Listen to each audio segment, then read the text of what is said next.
السلام علیکم۔ Supreme court میں 5 ججوں کی تعیناتی سے متعلق گزشتہ روز ہونے والے سپریم جوڈیشل کے اجلاس میں ہونے والی کارروائی کے بعد جاری ہونے والے بیان سے ایک نیا تنازع سامنے آیا ہے۔ گزشتہ روز ہونے والے اجلاس میں سپریم کورٹ کے چیف جسٹس کی طرف سے پیش کیے گئے ناموں کو منظوری نہیں مل سکی۔ چیف جسٹس سمرتا بندیال کی سربراہی میں جمعرات کو ہونے والے اجلاس کے بعد سپریم کورٹ کے شعبہ تعلقات عامہ کی طرف سے جاری بیان میں کہا گیا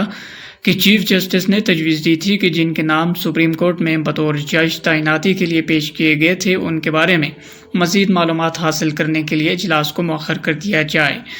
سپریم کورٹ کے شعبہ تعلقات عامہ کی طرف سے جاری ہونے والے بیان میں کہا گیا کہ چیف جسٹس کی اس تجویز سے ان کے علاوہ جسٹس اعجاز الحسن، justice Sajjad Ali Shah, justice retired Sarmad جلال عثمانی اور اٹارنی جنرل اشتر اوصاف نے بھی اتفاق کیا تھا۔ سپریم کورٹ کی اس اعلامیے کے برعکس اس اجلاس میں شریک ایک رکن نے اپنا نام ظاہر نہ کرنے کی شرط پر بتایا کہ صرف پشاور ہائی کورٹ کے چیف جسٹس کے معاملے کو سپریم جوڈیشل کمیشن کے اگلے اجلاس تک ملتوی کیا گیا، جبکہ پاکستان کی چیف جسٹس کی طرف سے پیش کیے گئے باقی 4 نام کثرت رائے سے مسترد کیے گئے تھے۔ سپریم جوڈیشل کمیشن کے رکن اور پاکستان بار کونسل کے نمائندے اختر حسین نے بتایا کہ کمیشن کا اجلاس 3 گھنٹے سے زیادہ دیر تک جاری رہا اور اس اجلاس میں چیف جسٹس کی طرف سے پیش کیے گئے ہر نام پر تفصیلی غور کیا گیا۔ انہوں نے کہا کہ اس بارے میں جب رائے شماری ہوئی تو ان کے نام کثرت رائے سے مسترد کر دیے گئے، جبکہ پشاور ہائی کورٹ کی چیف جسٹس کے معاملے پر غور کرنے کے لیے اس کو اگلے اجلاس تک مؤخر کر دیا گیا۔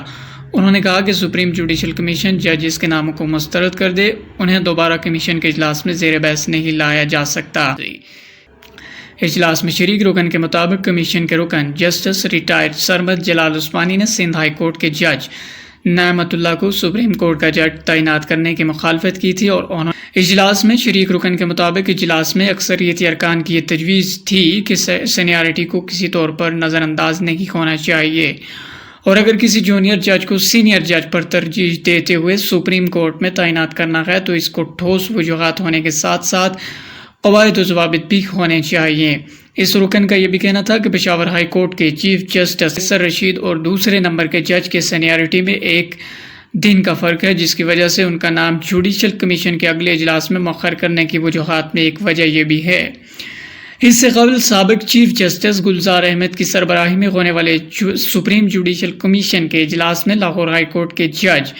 جسٹس عائشہ ملک کو سپریم کورٹ کا جج تعینات کرنے کا معاملہ اس بنیاد پر کمیشن کے اگلے اجلاس میں بھیج دیا گیا کیونکہ اس کے حق میں اور مخالفت میں 4 ووٹ آئے تھے۔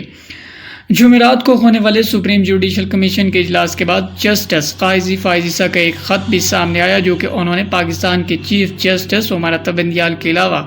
اس کمیشن کے دیگر ارکان کو تحریر کیا۔ اس خط میں کہا گیا کہ ان کے علاوہ جسٹس سردار طارق مسعود، وزیر قانون، اٹارنی جنرل کے علاوہ پاکستان بار کونسل کے رکن نے چیف جسٹس کی طرف سے پیش کیے گئے 4 ججز کے نام مسترد کر دیے، اور ان میں سندھ ہائی کورٹ کے 3 جبکہ لاہور ہائی کورٹ کا 1 جج شامل ہے۔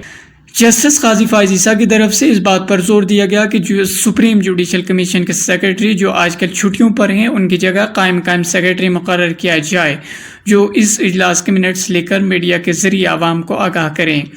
جسٹس قاضی فائز عیسیٰ کی طرف سے اس سے قبل بھی 25 جولائی کو چیف جسٹس آف پاکستان کو خط لکھا گیا تھا، جس میں ان سے درخواست کی گئی تھی کہ چونکہ وہ بیرون ملک ہیں اس لیے سپریم جوڈیشل کمیشن کے اجلاس کو کچھ دنوں کے لیے ملتوی کر دیا جائے، تاہم ان کی اس استدعا کو منظور نہیں کیا گیا تھا۔ اس اجلاس میں اکثریت نے بھی اس تجویز سے اختلاف کیا کہ سپریم کورٹ کے کسی جج کی ریٹائرمنٹ سے پہلے ہی ان کی جگہ کسی دوسرے جج کی تعیناتی کرنے کے لیے کسی جج کے نام پر غور کیا جائے۔ جسٹس قاضی فائز عیسیٰ نے بھی اپنے اس خط میں اس بات کا ذکر کیا کہ ملکی آئین اس بات کی اجازت نہیں دیتا کہ کسی شخص کی ریٹائرمنٹ سے پہلے ہی اس جگہ کو فل کرنے کے لیے کسی کے نام کو زیر بحث لایا جائے۔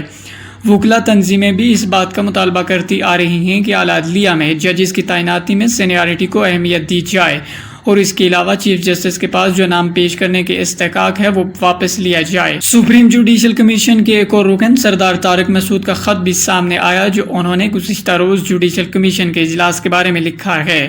ایک خط انہوں نے چیف جسٹس کے علاوہ کمیشن کے دیگر ارکان کو بھی لکھا ہے۔ اس خط میں کہا گیا تھا کہ سپریم کورٹ کے شعبہ تعلقات عامہ کی طرف سے سپریم جوڈیشل کونسل کے اجلاس سے متعلق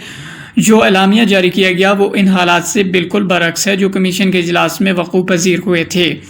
انہوں نے کہا کہ جب اجلاس شروع ہوا تو چیف جسٹس کی طرف سے پیش کیے گئے ناموں پر سب سے پہلے جسٹس ریٹائرڈ سرمد جلاس عثمانی سے رائے مانگی گئی۔ انہوں نے کہا کہ ان کے علاوہ جسٹس اعجاز الحسن اور جسٹس سجاد علی شاہ نے ان ناموں سے اتفاق کیا۔ جسٹس سردار طارق مسعود کا کہنا تھا کہ انہوں نے چیف جسٹس کی طرف سے پیش کیے جانے والے ناموں پر اپنی رائے دی، جس سے جسٹس قاضی فائز عیسیٰ، وزیر قانون، اٹارنی جنرل اور پاکستان بار کونسل کے رکن نے بھی اتفاق کیا تھا۔ انہوں نے اپنے خط میں کہا کہ اجلاس میں واضح ہو گیا تھا کہ کمیشن کے ارکان نے کثرت رائے سے چیف جسٹس کی طرف سے پیش کیے گئے ناموں کو مسترد کر دیا۔ اس خط میں سپریم کورٹ کے جج کا کہنا تھا کہ جب قاضی فائز عیسیٰ ان ناموں کو مسترد کیے جانے سے متعلق وجوہات کا ذکر کر رہے تھے تو ایسے میں جوڈیشل کمیشن کے سربراہ اجلاس کو ختم کرنے کا اعلان اور اس اجلاس میں کیے گئے فیصلوں کے بارے میں بتائے بغیر غیر جمہوری طریقے سے اجلاس سے اٹھ کر چلے گئے۔